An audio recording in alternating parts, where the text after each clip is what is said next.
Hi everybody and welcome back to my channel. It's so good to see you today. I know many of you are waiting to hear back on the latest developments with my car repair, and I do have an update on that for you. So I did talk to the mechanic the other day. He called me and said, the back brakes, the rotors are fine. You didn't ruin the rotors, but we really need to replace the pads. So he gave me a quote of another $100. So I said, well, I don't have the money right now. How long can I drive it before it would damage the rotors? And he said, well, it just depends on how many miles a week you drive your car.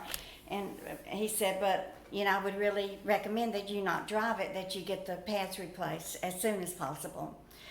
So I kind of put the message out there that I needed, a little help to get the pads replaced. And I want to thank my subscriber who so generously and graciously deposited the money into PayPal for me. I'm going to go pick up my car today.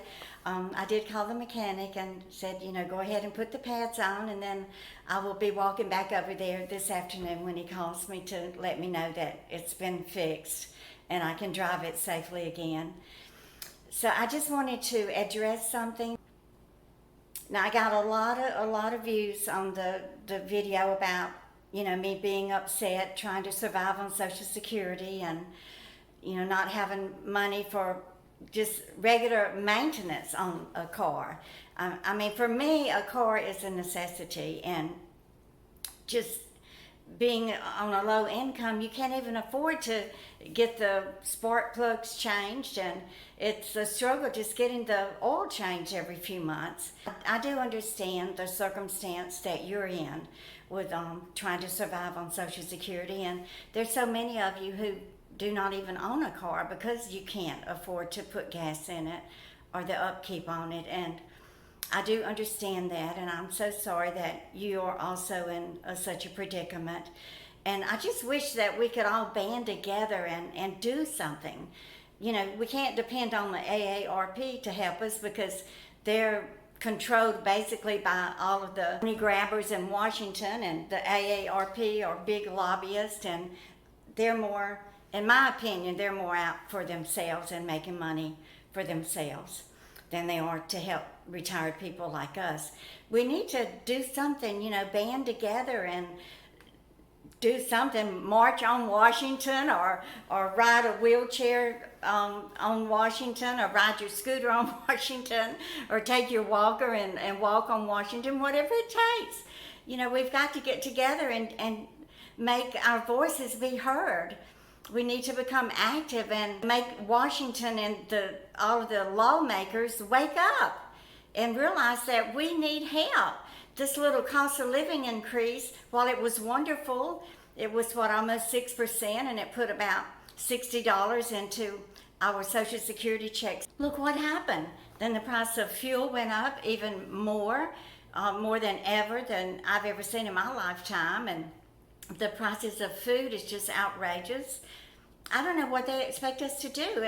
We can't rely on our families. Not that I would want to anyway, but my daughter and her husband, they've got 2 kids to raise, and her grocery bill has doubled, and the fuel for her car has doubled in price. Elderly folks who think, well, maybe, I could get a little help from my children or whatever. No, we don't want to put that burden on them. But the burden is on the backs of the lawmakers, but they aren't accepting that burden. They'd rather just look the other way and not do anything to help us. And every day, more and more baby boomers are retiring. And of course, a lot of baby boomers worked their whole lives. Whenever they left the war in the 1940s and got out on their own, they got, the GI Bill, they got money to build their houses. Jill's house was built in the early 50s, and it was built by a veteran that got money to build the house. And most of the houses in her subdivision and most of the houses on Long Island were built right after the war. And they were built well, and they're still standing in good shape. But, people got help. And back then, whenever you got a job, it was a job for life, and it was a job that had a pension with it. And a government job, you get a pension with a government job, and government jobs give you a cost of living increase every year. But there's so many of us who had hardships, and we made bad decisions, or maybe we thought we made good decisions, and for some luck of the draw, not being able to save money and prepare for our retirement.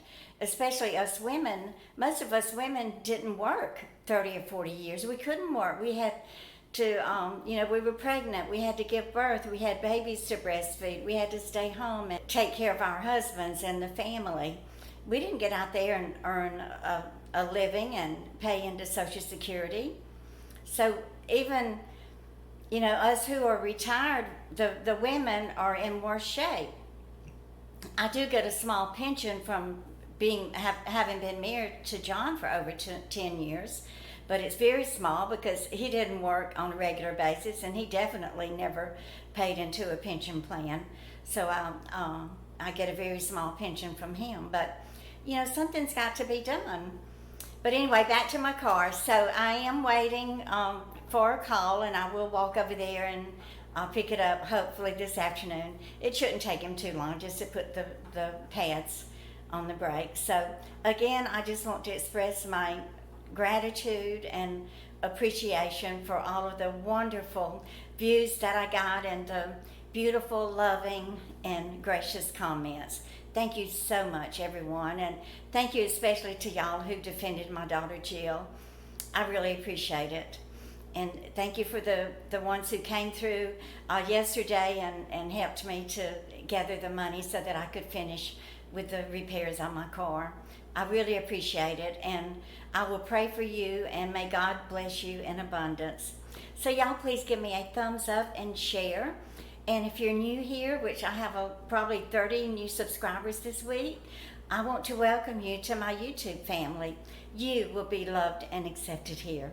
And y'all just keep on coming back. Bye guys. Okay, so I am at the mechanic. So we'll see how it goes from here. So for the estimate is $435.